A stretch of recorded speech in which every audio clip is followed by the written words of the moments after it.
간밤 FOMC 이슈를 다시 한번 살펴보겠습니다. 앞으로 이런 긴축은 우리 시장을 짓누를 수 있는 그런 지속적인 이슈이기 때문에 한번 짚고 넘어가야 할 것 같아서요. 오늘 상상인증권 리서치센터의 전략 담당 김장렬 상무 모셨습니다. 어서 오십시오, 상무님. 네, 안녕하세요. 이번 달 FOMC 핵심 어디에 있습니까? 예상대로 50bp 올렸는데 오히려 그 페드 파월의 발언이 오히려 혼선을 준 것 같아요.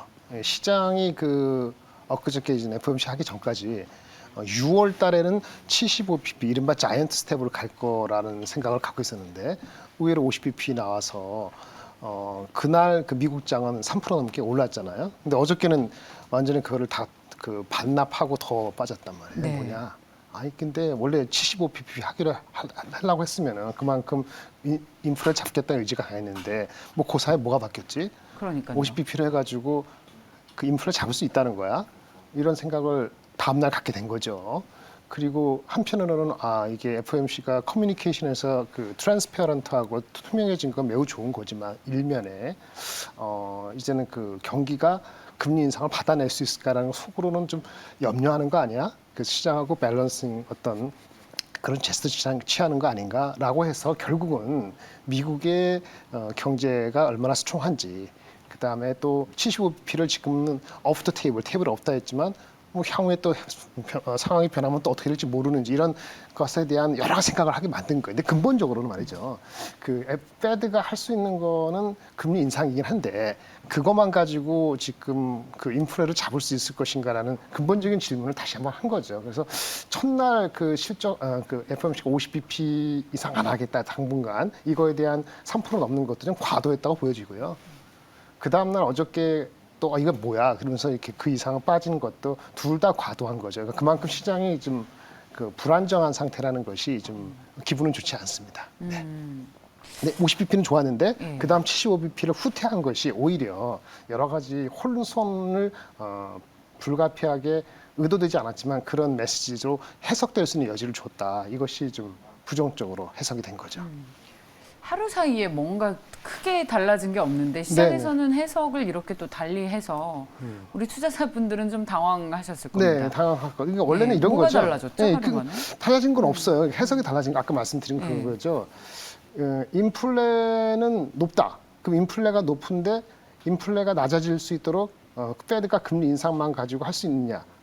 그건 잘 모르겠다. 근데 그럼 금리 인상을 할 거면 빨리 하는 게 다시 낫지 않느냐 이런 다른 생각을 하게 되는 거죠. 그래서 시장은요 다음 주에 5월 11일에 발표될 예정인 4월 미국 CPI 지수를 좀 보고 소비자 물가 지수요. 그거를 가지고 또 한 번에 빌미를 삼을 것 같아요.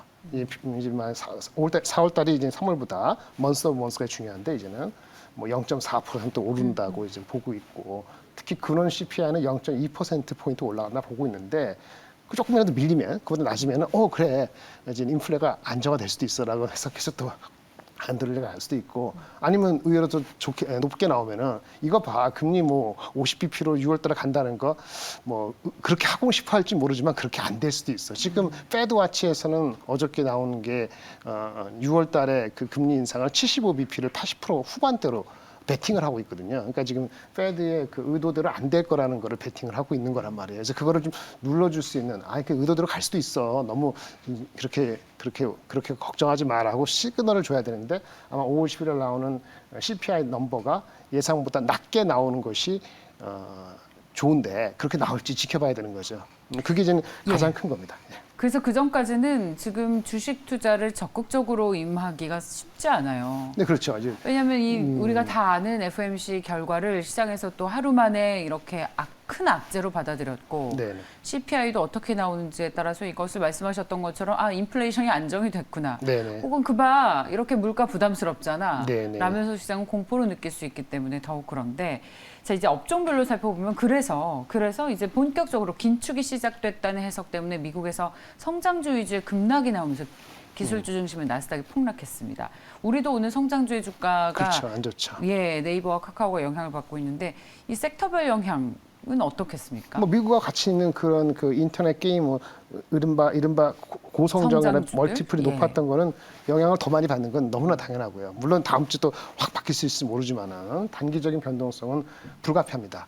그나마 이제 그 한국의 대형주인 뭐 삼성전자, 하이닉스라든지 뭐 기타 등등 중에서는 좀 덜 빠지긴 하지만 미리 빠진 면이 있어서 뭐 그래서 오늘 좀 빠지고 다음부터 좀 안정화 될 수 있을지 모르지만 어쨌든 전저점까지는 아닌데도 힘을 못 받는 거죠, 단기적으로.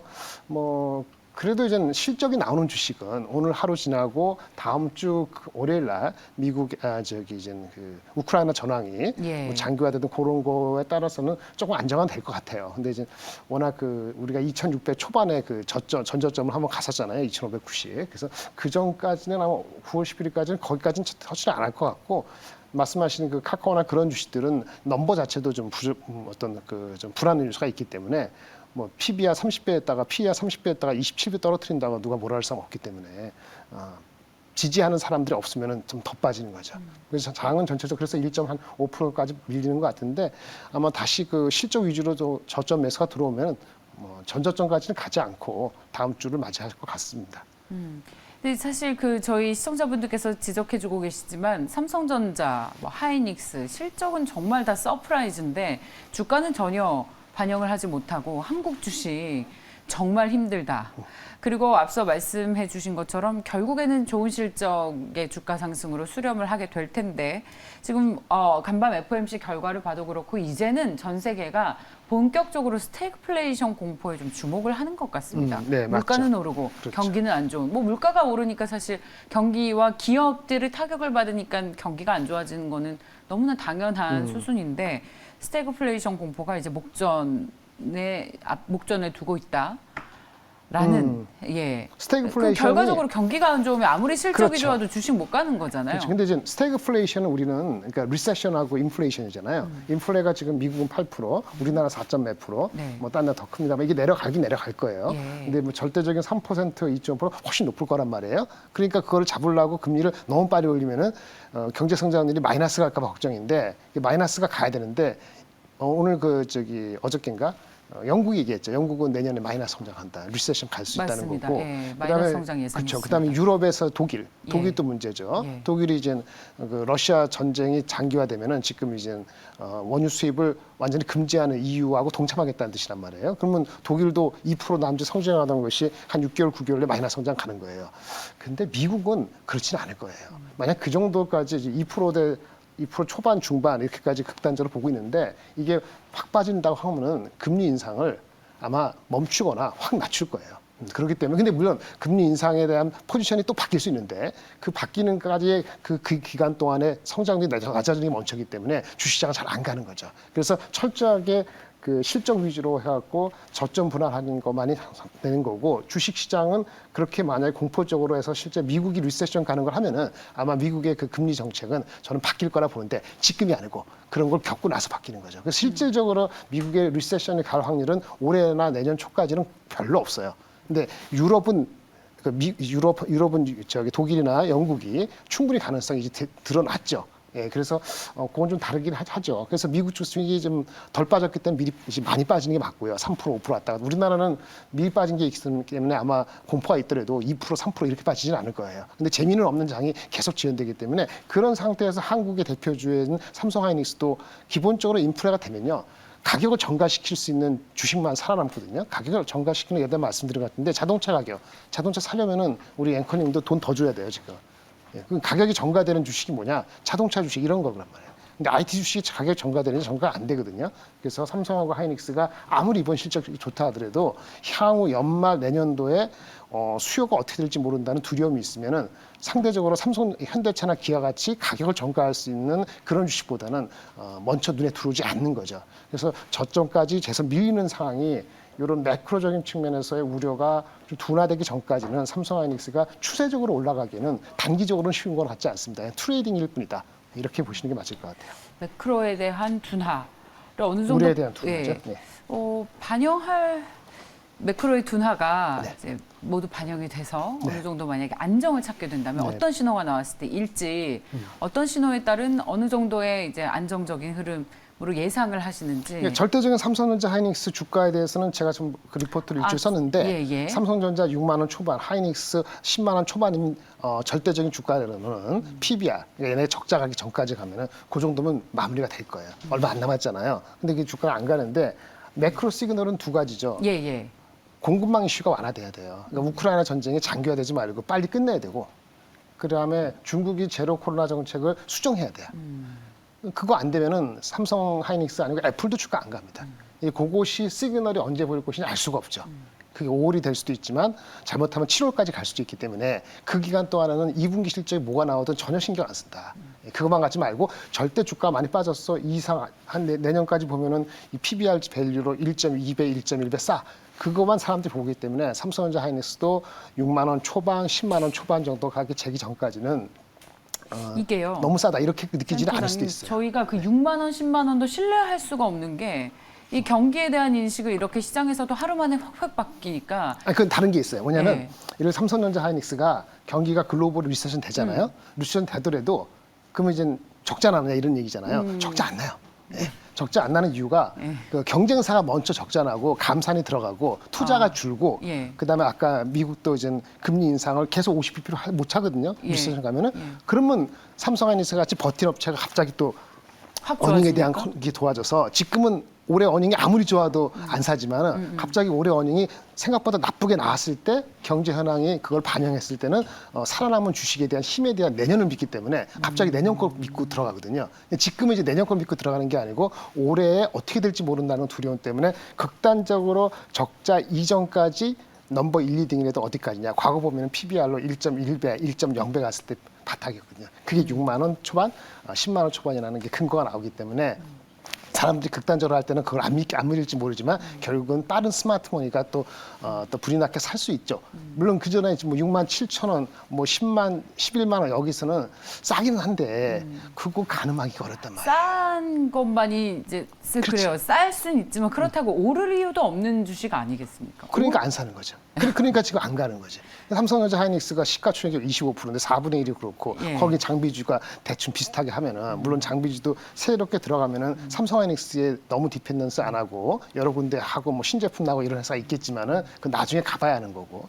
그래서 삼성전자 하이닉스가 못 가면 장은 1%, 2%, 1%대 빠지는 것이 아주 공포스러운 거를 충분히 반영한 건 아니라고 하기 때문에 저점 매수 기간을 낮추는 그냥 그 시간만 지나는 거다 이렇게 볼 수 있어서 어떤 제로 코로나가 완화돼야 되는데 중국이 제로 코로나 완화하려면은 사람들이 확확 진짜 봉상 효과 나든지 아니면 백신을 미국 백신을 사가지고 맞히든지 해야 되는데 오늘도 시진핑이 나온 거 보면은 지금 우리가 방역 체계가 약하기 때문에 그렇게 풀어뒀다가는 큰일 난다. 의료 체계가 불안하다는 걸 그렇습니다. 인정했단 말이에요. 그럼 그게 갑자기 1, 2개월 만에 되겠어요? 그러니까 그냥 꽉 잡고 경제가 안 좋은 거 자기네들 성장률이 5% 가던 걸 1% 가게 할 수 없으니까 그거를 최소한 막아내기 위해서 부양정책을 쓴다는데 부양정책을 쓴다 한들 미국은 금리를 올리는데 얘네들이 부양정책을 얼마나 어떻게 쓸까라는 게 하니까 중국 주식 빠지는 거죠. 중국 주식 빠지고 그러면은 중국의 위안화가 약세되니까 그 우리나라 달러 대비했을 때 원화가 약세되는 게 조금 다 왔다고 보고 있는데 혹시 이것도 불안하면은 원화가 약세가 조금 더 될까 싶으면 외국인이 살라고 하는 타이밍도 조금 더 기다릴 수 있잖아요. 그렇죠. 1270, 60으로 가야지 이제 더 이상 원화 약세 안 되니까 사봐 했는데 이게 뭐 전체 상황에서 1290을 갈 수 있다 그러면은 오늘 안 사고 다음 주에 보고 이럴 수도 있기 때문에 외국인 수급이 그런 환율적인 측면에서도 한국이 주식을 사게끔 만드는 모멘텀이 단기적으로는 별로 없는 거예요. 이거는 지난주나 지지난주나 지금이랑 똑같아요. 근데 이제 어저께 이제 미국이 이렇게 떨어지다 보니까 한국도 같이 빠지니까 오늘 조금 더 불쾌한 상황이 이어지고 있는 게 좀 안타까운 거죠. 그 말씀처럼 이제 두 가지가 해결이 돼야 매크로 변수가 좀 나아질 수 있다. 공급망 이슈, 그다음에 중국의 봉쇄 정책. 하지만 중국이 지금 봉쇄 정책을 풀 가능성은 높지 않아 보이고 단기적으로는 그렇죠. 공급망 이슈도 여전합니다. 여전히 반도체 없어서 못 만드는 제품들이 워낙 많기 때문에 미국의 이 FOMC 결과 이후에 이렇게 급락한 미국 증시와 또 영향을 받고 있는 우리 시장의 이런 어려운 국면은 당분간은 좀 더 이어질 가능성이 있다. 그러니까 과매도로 봤을 때 예. 진짜 6개월 뒤를 보고 사는 주식을 좀 압축해서 그 주식만 해야 돼요. 예. 자, 그럼 그런 주식을 한번 볼까요? 상무님께서는 그런 압축할 수 있는 주식을 뭘 저 꼽고 계십니까? 말씀을 드렸었는데 예. 일단 이게 포트폴리오 차원에서는 금융주가 들어가는 게 좋은데 금융주요. 조금 오늘 가져오면서 느낀 조금 좀 찝찝했던 거는 정부 당국이 그 금융주한테 배당이건 뭐 하고 하는 거 있잖아요. 자사주 뭐 하는 거를 좀 조심해라. 너네 여력이 있는지 뭐 이렇게 보고하라는 식으로 기사가 나왔더라고요. 좀 찝찝합니다. 고개 좀 찝찝한데 금리 인상은 미국이 연말까지 2.5%, 2.7% 간다는데 우리가 지금 1.5잖아요. 우리 따라가야 되거든요. 이론적으로 따지면은 25bp씩 4번 올려야 돼요. 계속 올리겠죠. 예. 예. 얼마 그러면- 전에 JP모건에서도 25bp씩 그렇죠. 4번 예. 올릴 거라는 보고서를 그걸 뭐 두 번 해가지고 냈습니다. 1.75 되면은 역전돼가지고 역전되면은 뭐 유출이 안 되더라도 뭐가 될까요? 그럼 뭐 인플레 물가 상승이 되잖아요. 그러니까 네. 못 막아요. 그래서 어쩔 수 없고 그러면 당연히 그러면 이제 은행주나 좋아야 되는데 물론 글로벌 리세션이 와가지고 우리나라도 경기 침체가 온다. 지금 2.8%, 3% 되는데 그 정도까지 선다면 은행이 대출을 못 하겠죠. 겁이 나갖고 그런 정도로 은행이 대출을 돈은 있는데 꺼릴 정도냐? 아직은 아닌데 뭐 그런 게 좀 두려움이 있어서 약간 찝찝하지만 그래도 포트폴리오 넣어야 되고요. 개별 성장주에서는 가격을 전가시키는 거 뭐가 있을까요? 뭐 기아차 같은 거 이런 것도 중요하고 그 마켓 오프닝. 그러니까 우리가 지금 그 다시 마스크 벗고 하잖아요. 네. 그러면 이제는 뭐 렌즈도 콘택트 렌즈도 껴야 다시 낄 수 있고 그다음에 안과 가서 오늘 눈 관련된 주식이 있는데 슈비츠하고 인터로즈 같은 거 괜찮아요. 슈비츠는 안과 관련돼서 안경 체크해주고 깎아주고 이런 건데 사람들이 돌아다니고 하면은 안과 해야 되고 또 콘택트 렌즈도 안 하던 사람도 해야 되고 하면은 인터로즈는 이제 예, 칼라 렌즈 칼라 렌즈. 주식이죠. 예, 우리 동남아시아는 칼라 렌즈고 뭐 유럽이나 이런 파는 거는 그냥 보통 렌즈인데 예. 그런 거 실적 대비 PER이 그다지 높지 않고 가격 전가가 되는 거죠. 슈비츠도 안경 광학기기 쪽인데 측정해주고 이러는 거 또 깎아주고 이런 것도 실적 대비했을 때는 괜찮은 거라고 볼 수 있고요. IT가 여전히 한국에서는 글로벌리 좀 맥히는 주식이기 때문에 아까 말씀드린 삼성전자 하이닉스가 과매도가 들어가면 6만 5천 원 이하 6만 4천 원, 3천 원, 하이닉스 10만 원 중반 이하, 10만 원, 10만 초반 원 이런 데면은 분할해서 들어갈 수 있다는 거고 한 가지 더 말씀드리면은 장비 중에서 넥스틴이라고 있어요. 이게 많이 오르긴 했는데 넥스틴이라는 주식은요. 그 새로운 시장을 개척하고 있는 주식이기 때문에 시장 멀티플 조금 더 줘도 됩니다. 그래서 요 리포 썼으니까 요 정도 보시는 정도로 끌고 가시는 게 좋을 것 같고 어쨌든 자기가 생각한 것보다 애널리스트가 예측하는 그 목표 주가보다 무조건 15에서 20%를 깎고 그리고 안전 마진을 확보하고 들어가시는 게 필요합니다. 왜냐하면 지금 금리 인상을 이렇게 2.5 생각해 보세요. 작년 연말에 제로였단 말이에요. 내년 연말 올 연말에 2.5 되잖아요. 그러면 금리가 10배 오른 거잖아요. 그러면 그 디스카운트 레이트가 올라가야 돼요. 그냥 15% 정도는 주시고 접근하시는 것이 반드시 필요하다. 이렇게 말씀드릴 수 있겠습니다. 리서치 센터에서 나오셔서 직접 이런 얘기해 주시는 게 쉽지 않을 텐데. 왜 쉽지 않으죠? 애널리스트들이 직접 보고서를 쓰시기 때문에 네, 근데 네, 애널리스트 보고서에서 사실상 현실적인 목표가는 10%에서 15% 정도 낮게 봐라. 디스카운트 레이트가 갑자기 올라가야 되는데 예. 그 뭐 매일 뭐 업데이트 모든 리포트를 하는 게 아니다 보니까 예. 우리가 3개월, 4개월보다 금리 상황이 나빠졌는데 그걸 반영을 잘 했을까요? 안 했다고 보거든요. 예, 그러니까 그거를 이제 디스카운트 해놓고 접근하셔야 되는 거죠. 현장에서 우리 상무님만이 해주실 수 있는 꿀팁. 감사합니다. 이었습니다. 자, 어려운 국면이죠. FMC 관련해서 앞으로 계속 공급망 이슈와 또 중국 변수가 우리 시장과 전 세계 금융시장의 발목을 잡을 가능성이 있다라는 톤으로 좀 정리를 해보도록 하겠습니다. 자, 그리고 지금 관심을 가져볼 압축할 주식 한번 염두에 두시고요. 상상인증권 리서치센터의 전략 담당 김장열 상무와 함께했습니다. 고맙습니다. 감사합니다.